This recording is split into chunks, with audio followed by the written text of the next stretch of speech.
თქვენ დაგაქვთ აურა, რომელიც გააჩნია კაცობრიობის მხოლოდ 2%-ს.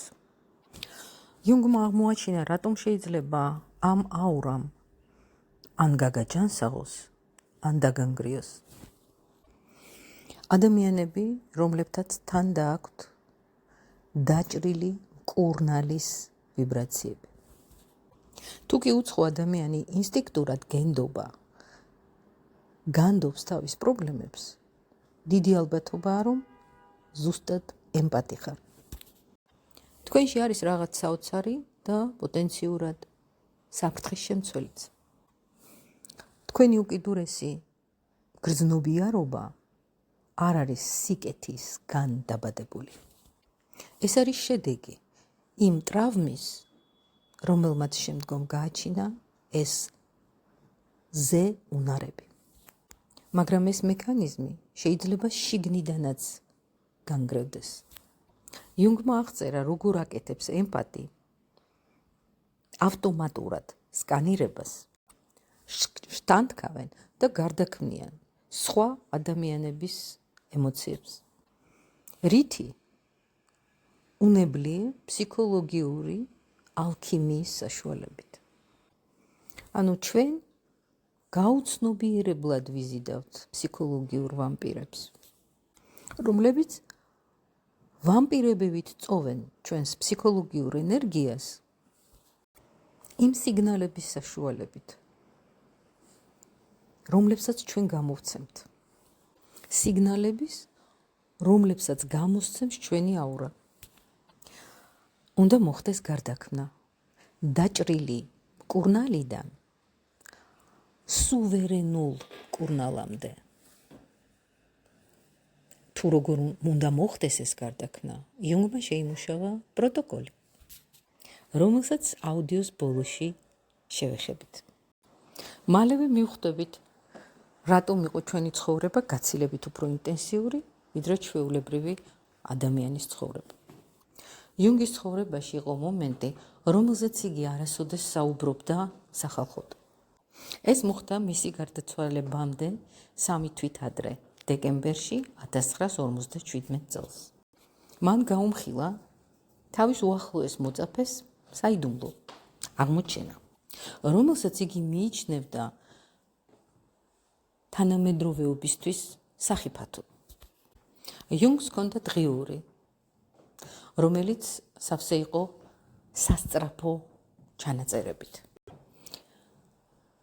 იგი წერს, მე აღმოვაჩინე ადამიანთა ჯგუფი, რომელთაც გააჩნიათ რაღაც საოცარი, უჩვეულო ფსიქოლოგიური ხელწერა გააჩნიათ ამ ადამიანებს. მათ შეუძლიათ დაანგრიონ და განკურნონ ერთნაირი სიძლიერით. თუ ამ აუდიოს უსმენ, დიდი შესაძლებლობაა, რომ სწორედ ერთ-ერთი ასეთი იშვიათი ადამიანი ხარ.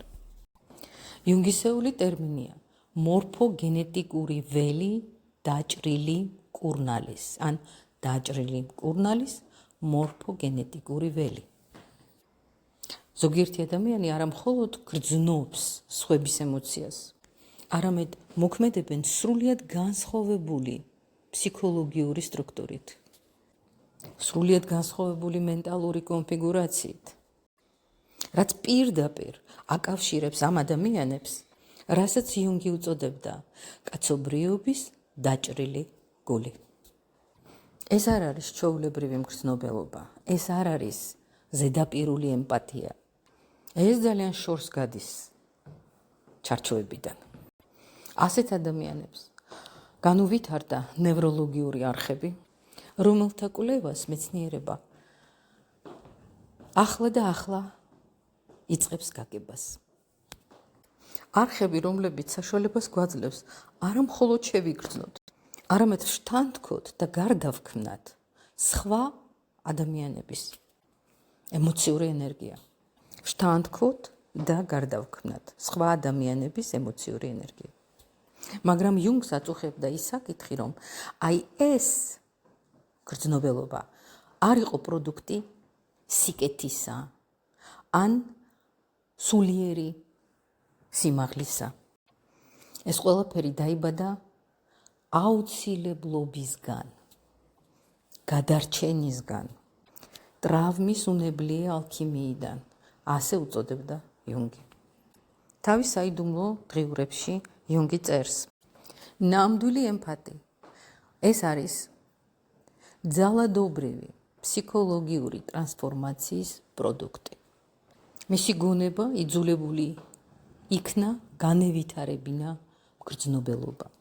გრძნობელობა, რომელიც უნდა გასულიყო ჩვეულებრივი ინდივიდუალური ეგოს ჩარჩოებიდან. და ეს ადამიანი გახდა მიმღები ანტენა ემოციური სიხშირეებისთვის. იმ სიხშირეების, რომლებსაც სხვები ბლოკავენ, სხვებმა ისწავლეს ამ სიხშირეების დაბლოკვა. თუ გავიხსენებთ, აუცილებლად გავიხსენებთ, როდის მოხდა, როდესაც ჩვენ დავიწყებთ უფრო მკვეთრი შეგრძნება, უფრო ძლიერი შეგრძნება, ვიდრე სხვასთან შედარებით. დავიწყეთ ისეთი დაძაბულობის შემჩნევა, რომელსაც სხვა ვერავინ ამჩნევდა. გახდი ადამიანი, რომელსაც სხვა ადამიანი ანდობს საკუთარ ყველაზე უფრო ღრმა პრობლემას. იუნგმა აღმოაჩინა, რომ ეს არ მოხდა შემთხვევით. რომ ჩვენი განვითარების რომელიღაც კრიტიკულ მომენტში ჩვენმა ბავშვურმა გონებამ მიიღო არაცნობიერი გადაწყვეტილება, რომ გადარჩენილიყო ემოციურად. უნდა გამხდარიყო ადამიანი რადარი. განევითარებინა ეს თვისება, რომ წაიკითხა ნებისმიერი მიკრო გამოხატულება, ყოველი ხასიათის ცვლილება, ყოველი ჯერ არ დაწყლებული, მაგრამ რომ გიახლოვდება ემოციური ქარიშხალი, ამის ამოცნობა, ამის რადარი. ჩვენი ზემგრძნობელობა არ არის ნაკლი, ეს არის ადაპტაცია, ეს არის ევოლუცია. ჩვენი გონება ანვითარებს ემოციურ ზეუნარებს, რათა გადარჩეს გარემოში, რომელიც ითხოვს ზემგრძნობელობას, იმისთვის რომ გადარჩე. იუნგი კიდევ უფრო ღრმად ჩავიდა. იგი მიხვდა, რომ ამ ყველაფერს მოსდევს და იწვევს ეს ყველაფერი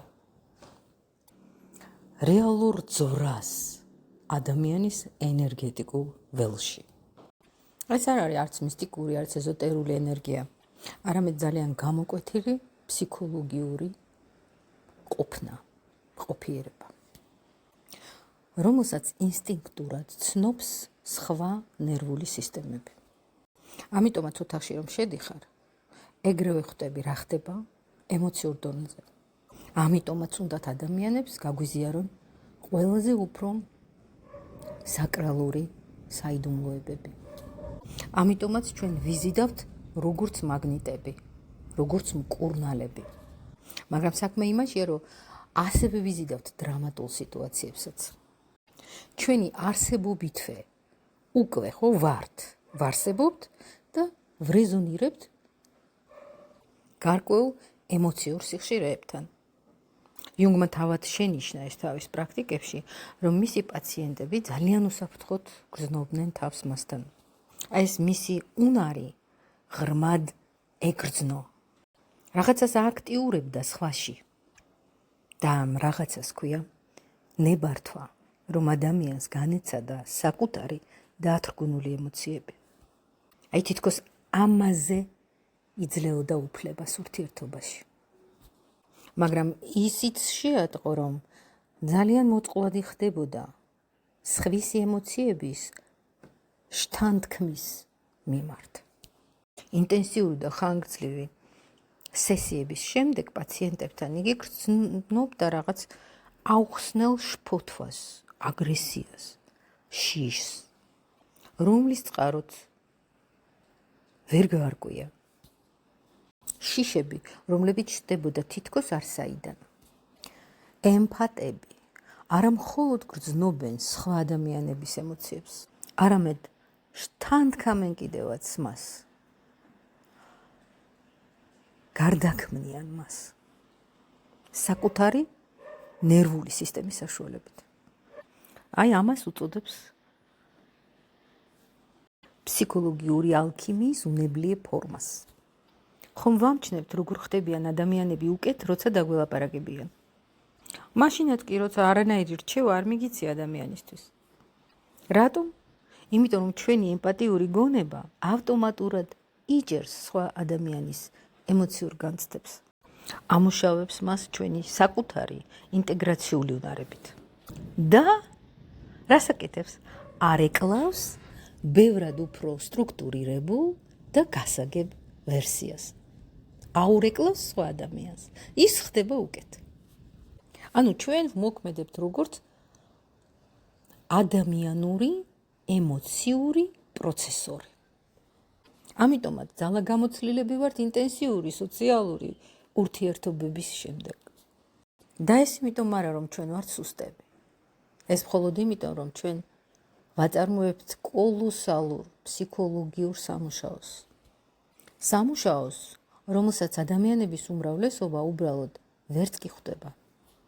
და აი ხვდებით ადამიანს, რომელიც იმყოფება ძლიერი ემოციური აგზნების ქვეშ. რა სტადიებს გავდივართ ამ დროს? ჯერ ერთი, არაცნობიერად ვაწარმოებთ სკანირებას ადამიანის ემოციური ველის. მეორე, ჩვენ გვინდა არ გვინდა ვშთანთქავთ აი ამ გადაუმუშავებელ ენერგიას. და მესამე, ყველაზე საოცარი, როცა ჩვენ გარდავქმნით ამ ენერგიას, ჩვენი ფსიქოლოგიური ინტეგრაციის უნარით. ინტეგრაციის ფსიქოლოგიური უნარი. აი ეს ძალიან მნიშვნელოვანი ფრაზაა.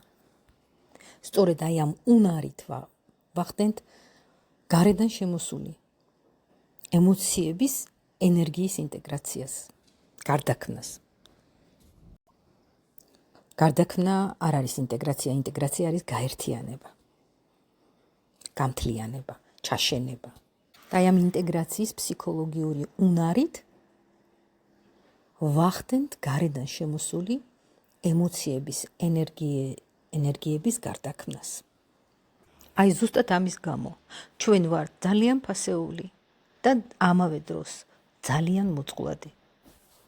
და როცა ეს პროცესი ხდება ცნობიერი, ემპათები ხდებით უკვე ძალიან ძლიერი მკურნალები. და თუ ეს კვლავ არაცნობიერ პროცესად დაგვრჩა, მაშინ ხდებით მსხვერპლი საკუთარი გრძნობიარობის. იუნგი მიხვდა, რომ განსხვავება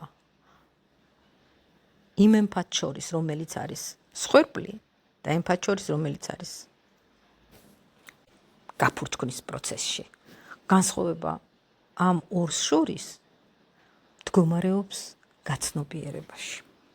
გაცნობიერებულ ემპათს ესმის საკუთარი ფსიქოლოგიური სტრუქტურა და სწავლობს აი ამ ნიჭების მართვას. არაცნობიერი ემპათი რჩება ტყვე საკუთარი ნიჭების. მაგრამ იუნგმა კიდევ უფრო ღრმა რაღაც აღმოაჩინა, რომელზედაც შემდეგ აუდიოში ვისაუბრებთ.